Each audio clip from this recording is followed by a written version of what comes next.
the IMF has released its latest world economic outlook and has maintained its global projections for 2024 at 3.2%. The organization has revised its forecast for US and Japan downward and has cited a slower than expected start to the year for them amidst temporary supply disruptions. Meanwhile, in Asia, specifically China and India, are expected to be the main drivers of growth. The IMF has revised growth projections for India's economy in the 2024-25 financial year, raising it from 6.8% to 7%. For 2025 to 26, though, IMF has maintained the previous estimate of 6.5% growth for India's GDP. This projection, for now, remains unchanged. Dr. Sharad Kohli, economist, joins us live. We also have Jayajit Bhattacharya, President CDEPR, live with us. Madhav Nalapat, editorial director of the Sunday Guardian, is joining us. Sumit Peer, political commentator, also is with us live. Sharad Kohli, clearly good news coming in for Team India. A better than projected growth outlook for India by the IMF. Good evening to my fellow panelists and dear NewsX viewers. Absolutely, I think Indians should be proud because normally what we used to witness is that IMF predictions were not aligned with the local predictions or local statistical data being released by RBI, the Finance Ministry, State Bank of India, other rating agencies. They were never in line. So a lot of people used to wonder that how come, these different agencies, they take out different kind of numbers. Which number is true? It's hard to believe, So at least I'm glad, first of all, that IMF's data is now more aligned and closer to what RBI's predictions is. But I have an issue here as well. And the issue is that it's not fair to combine India and China together and to say that they are driving the growth, because primarily India is driving the growth. First of all, China is half the number that we have. Although I would like to say that if you compare it to Europe, you compare it to America, well, some of the countries like Germany, which are in negative, some of the European nations are in decimals. They're not even 1%. So if you combine, if you look at those, fine, China may be better. But it would not be perfectly correct to say that India and China are driving the growth. I would like to amend that statement a little bit and say that India is basically a global growth engine at this point of time. And I think it's a matter of pride for every single Indian who understands this, that you are now not just growing as a country, you are also instrumental in making the world grow, basically. I mean, you take out this data from India, and in fact, if you look at the data of emerging economy within this statistics, you will find that the emerging economies are growing at 4.4%, whereas the developed world or the West, they are growing barely at not even 2%. So within the emerging economies, India is close to being double the average of emerging economies. And I think all the economic, why not? Because if you look at all the economic parameters, Uday, you look at the PMI, you look at the forex reserves, we are at an all-time high. PMI is doing fantastically. Look at the direct tax collections, we are growing at more than 20%. Look at the indirect tax collections, 1.75 lakh crore on GST has become the new normal. Look at any aspect. Inflation, apart from the vegetable inflation, I call it as the aloo tomato pyaj inflation. Apart from that inflation, the rest of the inflation, we are gradually heading towards the RBI target, and this is seasonal. So I'm not really hassled by this inflation because after the monsoons are over, this will subside. So practically all the parameters which we measure as an economy, we are constantly in the process of measuring. They are all in favor, and this is at a time when the world economy is barely growing at 2%, although the official IMF data says 3% or 2.5%. But the fact of the matter is it is not growing at that rate. So which means India is basically, if you ask me numerically, India is literally growing almost 4 times the rate of global world GDP. So which is I think an outstanding, and this has all been due to the reforms and the positive mindset which this government has moved forward. Infrastructure spending for me is a huge takeaway. I think spending 100 lakh crore, which is $1.5 trillion, because it's gone beyond 100 lakh now, spending $1.5 trillion on infrastructure has been for me the key driver of this growth. I mean, all the other schemes, whether it is startup, whether it was stand up, whether it was, PM Awas Yojana, whether it was bringing 25 crore people out of multi-dimensional poverty index. So if somebody wants to contest these numbers, I can bet you that some voices from opposition will come that look at what is happening. Only Ambanis are growing because they spent 5,000 crores in the economy. You will hear those kind of statements. But these people should go to the ground and talk to the people in the villages to check if in last 10 years, the best question to ask, Uday, I'm making a very, very bold statement and a very, very important statement which can be carried forward. Go and ask somebody that how were you economically speaking in 2014 and what is your standing today in 2024. You don't have to judge any macroeconomic parameter for the country. Simply judge your own domestic economy, that where did you stand in 2014, where do you stand in 2024. You will get the answer. Forget the PMI, forget the GDP, forget the forex reserves, forget the direct tax collection. Simply go and ask, आप 2014 में कहाँ थे? Have you seen any improvement in the way you live, where you live, how much you spend? Only a couple of days ago, a very useful report came about the spendings. Rural consumption has been expressed by IMF as a driver. However, a domestic report said that rural consumption is 3,773 per household, whereas consumption in the towns is 6,459 rupees, 6,459 per month. There is a gap there. So I would not say that if we are growing at 8.2%, or if IMF says it has upgraded us to 7%, that all the ill wills of the country have been resolved. I would not say that. There is still a huge gap between the rich and the poor. Unemployment has not been taken care of entirely. Yes. But at least we have moved in some direction and we are proceeding in the right direction. We are heading toward becoming okay. So clearly it's an indicator that we're headed in the right direction. Professor Madhav Nalapur, this revised estimate should certainly come as good cheer for the Indian economy, that too just ahead of the Union Budget's presentation. Yes, I quite agree with you, Uday. And of course, let me also agree with Sharath that it's wrong to club India and China. In China, most sectors are down. Building, for example, is down. Banks are in very bad shape, unlike the case in India where they were rescued. Only thing that is really not down is basically exports. And these exports are taking place at the expense of the other countries, their manufacturing base and their MSME base. It's taking place at their expense. So it's really is not a growth that is healthy for the world, whereas India's growth is healthy for the world. I'd like to say, Uday, that I'm not surprised at this high growth rate.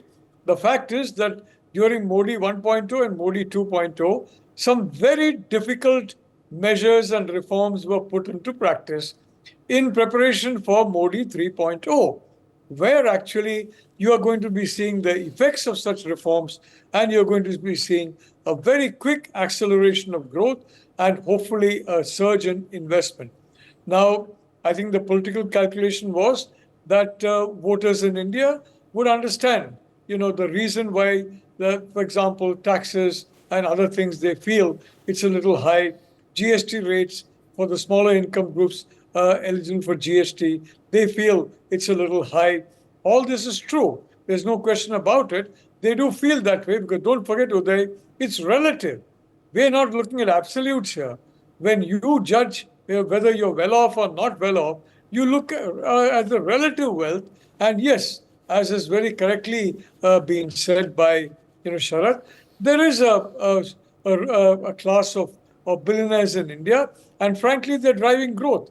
There's nothing antithetical to growth and having billionaires, but that is giving a handle for the opposition to claim, oh my God, whatever you're suffering now is because of a lot of coddling of the billionaires, which is not true. The reality is the bank loans, for example, the very difficult situation from the UPA period, it was a great difficulty sorted out. All these difficulties are now over in Modi 1.2 and Modi 2.0. In the clear expectation, there would be a Modi 3.0. And fortunately, there is a Modi 3.0, so we can look for double-digit growth. Sharath was mentioning about agriculture, tomato and piyaj and all that. Yes, the fact is that barring one state and bits and pieces of two other states, nobody else was interested in the scrapping of the farm bills.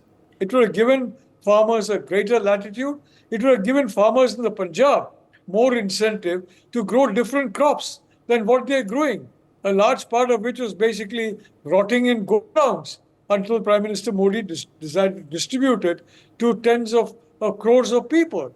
So I think, frankly, that farm bill, because of the pressure, the farmers' agitation, etc., which I'm told they're threatening to relaunch again, asking for MSP all prices, asking for India to withdraw from the WTO. These are all tailor-made to help China, quite frankly. Tailor-made to help China. I'm not saying there's any link between China and these protests. They are very well intentioned, and I'm sure those they're dealing with them, almost all of them are well intentioned. But the fact is, you go away from WTO, you're shooting your own trade prospects in the foot to the benefit of China. If you go for MSP, you're basically creating such an unsustainable situation fiscally where you have nothing to spend, including on social security. We are seeing that in some state governments where they made very extravagant promises, and now the budget is gone. It's completely the back is broken of the budget, and they have no money for any development scheme. So that's what's happening.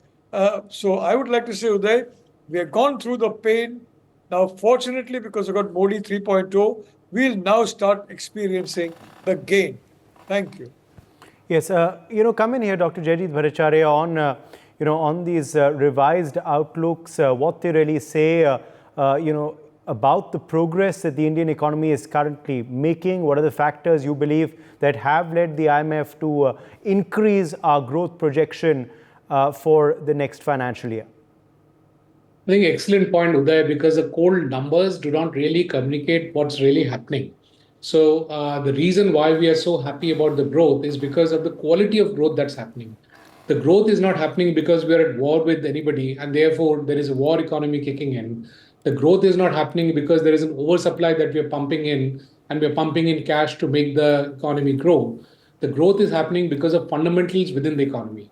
And those fundamentals have taken a lot of time to create. It was a painful process, as Professor Nalapat and Dr. Kohli mentioned. It has taken a lot of time to set the foundations, to clean up the base, where we were about 10 years back, where it seemed that India cannot be salvaged. It seemed to be one of the fragile economies. And from there, we have become one of the leading economies. In fact, to the extent that if we continue at this rate, then possibly by end of this financial year, we will already be the third biggest economy in the world. Now, if you look at any of the large economies, they're largely hobbled. They're not able to grow at more than 3%. If you look at Japan, in fact, unfortunately, they went into a recession. They did not go into a recession on a yen basis, but because the yen depreciated against the dollar, they actually, on a dollar basis, they went into a recession. But if you look at India, because of the infrastructure being put into place, because of the industry coming up in a secular manner across all kinds of segments, and we are not falling into trap that India should only get into services, should only be doing programming, should only be doing low-end things or high-end things. So there is no dogmatism which is driving the economy. It is pure pragmatism which is driving the economy. And therefore, it's a healthy growth which will propel itself year after year. Now, again, another fixation that we seem to have is to have an 8%, 10% growth, which China was showing in the last decade or so. Now, that's not necessarily a right way to look at things, because if you grow at that pace, then falling off the cliff is also very, very easy, which is where China is right now. From all the fundamentals that we see in China, the economy seems to be falling off the cliff. There is no demand for housing. There is negative demand, in fact, for housing. There is a reduction in demand for goods. It's only in the last quarter that we see a blip because the government is forcing people to buy. They're buying back their old, stoves, their old equipment, and old televisions, and then getting them to buy new ones. That's a forced purchase that they're doing, which is now reflecting into better statistics. But statistics is not the entire truth. And that's where I think the question that you started off with is an excellent question, that what does it really mean? And in India's case, it means that we are looking at a healthy secular growth for a long, long time to come. And we don't need to chase 8%, 9% growth. As long as we are steady between 7 to 8, and we make sure that the vulnerable sections of the society are taken care of. Nobody goes without a meal, nobody goes without healthcare, which are the programs being rolled out. I think we should have a prosperous, happy set of citizens in this country, and that's what we should look for. Yes, Sumit Peer, come in here on what really has contributed to this economic boom. These numbers, of course, that have come in from the IMF, and also it's great news for a government getting ready to announce the union budget next week itself, and perhaps then we can get a further increased growth rate path as well in just a few days.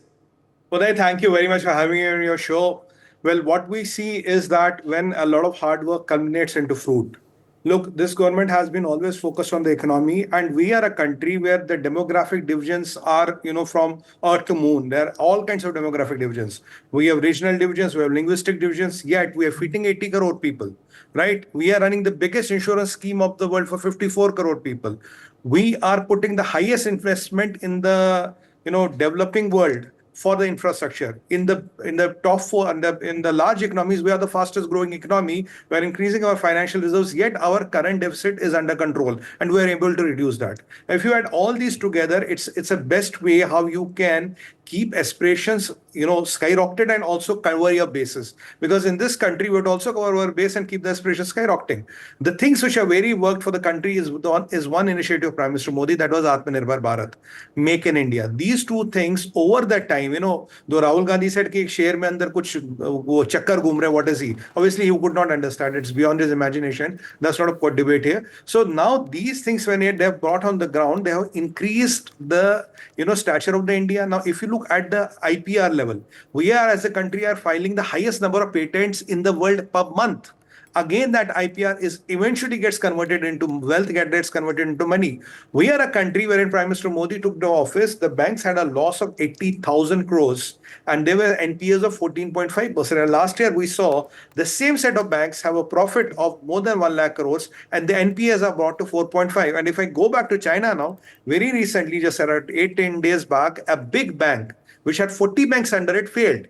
And out of 6,000 financial institutions in China, around 6,000, there are 4,400 are left. Where are 1,600 gone? Nobody knows. The position in China is if people are getting money in the bank, they immediately take out the cash. Because शाम तक पता नहीं bank का क्या होगा. With all those things happening and you are just next door to them. So I agree to my co-panelists who say we should not be compared with China, because how do we know each and every number of China? Every number of China can be manipulated. Every number of China can be fudged. I'd like to add on what Dr. Bhattacharya just said. You see, there was a forced audit done by the CCP on your TV, on your refrigerator, on your stove. And they say because your TV is 8 years old, it can be a hazard. The whole building can come down, it can blast. And it's made of C4, it will bring down the whole building. Your washing machine is the biggest threat to the industrial complex. So you have to change. A lot of forced change was brought into China. They were forced to buy new appliances to stimulate demand. And let me tell you one more data. The amount of exports China may claim is same. But if you look at the money, Uday, the money which is gotten is less than 14.5%. So where is that 14.5% coming on? Now, if I take you through the real estate, 35% of the GDP is controlled by real estate, and real estate is conked off. Imagine if the GDP, all the numbers are real. I'm talking of 18 trillion and 6 trillion is gone. 6 to 9 trillion is gone. What are we talking about there? How can that economy survive? When you look at, and I don't know where does the 5.2% number come in. I'm really, aghast. I can't understand where does the 5.2% number come from. And I have one objection. You can't combine India and China together. You have to study us differently. We are the most populous country. We are the 5th largest economy by GDP and 3rd by PPP. We're the fastest growing economy. Don't couple us with China. Don't have this baggage, horse and cart relation with us. There's nothing. India and China separate entities. And when we look at all the big economies and when we look our growth is phenomenal. The vision of the government has been great. The government is able to make the ends meet, control the fiscal deficit, have the inflation in control, up to great extent, have the unemployment in control, create jobs. Now the RBI says now 9 crore jobs have been created. Create new jobs. At the same time, you are increasing your spending on the defense. You are getting all the Apache, Chinooks, Rafales, whatever you need. You are keeping your neighbors in control. There's a lot of geopolitical threats we are kind of facing, yet you are part of SCO, you are part of BRICS. Prime Minister Modi is the only leader, and India is the only country, when you talk of all the 7 or 9 major, formations in the world, SCO, BRICS, G7, G20, for example, G20, we are the only country except G7 where we are there. In all these forums, you will see somewhere Biden is not there, somewhere Putin is not there, and somewhere Xi Jinping is not there. Now, I want to ask one more question. What is G7 without India, for example? You're talking of G7. Look at the growth of G7 countries. Look at how they're struggling even to keep out themselves of the recession. And India is still told that we are giving you invitation to be a part of G7. I think G7 is pointless and useless after these predictions if India is not given a permanent seat. And secondly, in UNSC, now with this contribution to the world, in UNSC, we should be given a permanent seat with a veto, else the world is not being fair to us. You are not treating us fairly. The largest country in the world, the most populous country in the world, and nuclear power, pioneering the growth of the world economy, the fastest growing economy of the world, is not part of UNSC, as does not have a permanent veto power. What does that tell you? If this is not partiality, if it is not unfair, then what is it unfair? I know a lot of people in opposition will have their X to grind. They'll pick up one data here, one data here. Bole, no, the aloo is, Sharar Saab, Kohli Saab bole, the aloo is mehenga, so, Modi is not doing, pyaz has skyrocketed. Sorry, you have to change the finance minister. Those things will keep on happening here. But today, the world is looking at us, and world is looking at us, how India is managing amidst all the odds. And let's be direct, Uday. There is foreign interference here. In elections, in our running, there are propaganda warfares are happening, fifth generation warfares where fake narratives are being set, where there is mass unemployment, economy khatre mein, constitution khatre mein, with all those paradigms and all that song and dance which happens around here. If you are able to pull this thing, so doesn't India deserve the stature what I'm asking for? Has there to be a G7 without India, and has there to be a UNSC without India being a part of the P5 and giving up a permanent seat with veto? These are the questions what the world should answer us, because we are not going to ask and beg anybody. We are demanding what we are worth of. I think the government of India, the time has come, rise the ante, and let's announce to the world, it is either India or China. India, China saath nahi chal sakte. It is either India or China. Come, make in India, come to India, because we have already flexed on and others who are coming to India. Let's get out of this fiasco. The India and China to be seen together, the powers of Asia. No, all the numbers of China are highly doubtable. They can be, most of them are fudged. There is no way we should be compared. And I object to that. And with that note, I would only want to say one thing. Give us what we deserve. We are not begging, we are not pleading, else the India will move with or without you. That is the simple and clear message which India should send now. Uday. Okay. Sharad Kohli, also now this comes, a week ahead of the budget. The budget, of course, is going to give us an indication of the Modi 3.0 economic plan. So far, the IMF has not revised projections for India's growth for 25-26. It stands at 6.5%. We hope that there will be a revision in that too, and we could perhaps get measures in the budget which are going to further increase the growth rate, isn't it? Can we aim for 10%, Sharad Kohli? Well, so there are two parts of your question. One is, what should India do, and how should India aim at 10%? I think India must continue the infrastructure push, because as I said, for me, that's been the key driver. And the more we inject into infrastructure, the quicker we will grow, because that has got a multiplier effect. It generates employment, it creates, it does all the good to the economy. I can just go on and on. I don't want to waste time in just narrating one part. I think employment needs to be focused from other angles also. That's my second take. My third take is the gap between the rich and the poor, because to a certain extent, there is a K-shape in this economy, When you are rich, you grow richer quicker. When you are poor, you remain static. So the gap increases. The poor doesn't become poorer, but the gap increases. I think that gap needs to be filled up. So that is another aspect. As far as India is concerned, as far as challenges are concerned, I think the geopolitical challenges going forward, 25, 26, they will remain, because Russia-Ukraine conflict is still on. Gaza conflict is still on. There are tensions in the South China Sea. North Korea, South Korea tensions are not. China, US Cold War is going on. So I think these geopolitical factors are going to indirectly or directly impact the Indian economy. So therefore, to make a projection for 25, 26 of 10%, theoretically, if everything remains okay, fine, we can reach 10%. If Government of India continues with reforms, and continues the India growth story, the robust manner in which the government has been undertaking various schemes, if that continues, there is no stopping, Uday, as far as India reaching 10% growth rate. But then the challenges which I mentioned, as I said, unemployment has to be tackled. The gap between the rich and poor have to be tackled.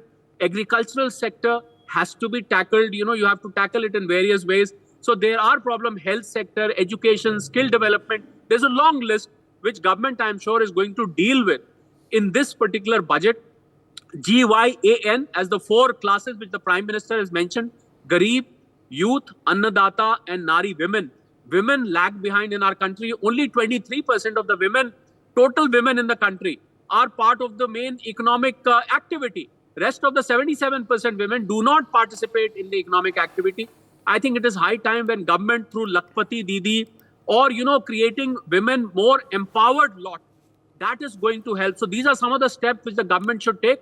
And I'm very sure that the forthcoming budget, Uday, is going to set the roadmap for the next 5 years as to how this government is going to take India towards the 2047 goal of being a developed nation. Another very quick point and a very interesting one: we may reach the fourth largest economy sooner than later because Japan is slowing down. The next milestone for us is to cross Japan, then comes Germany.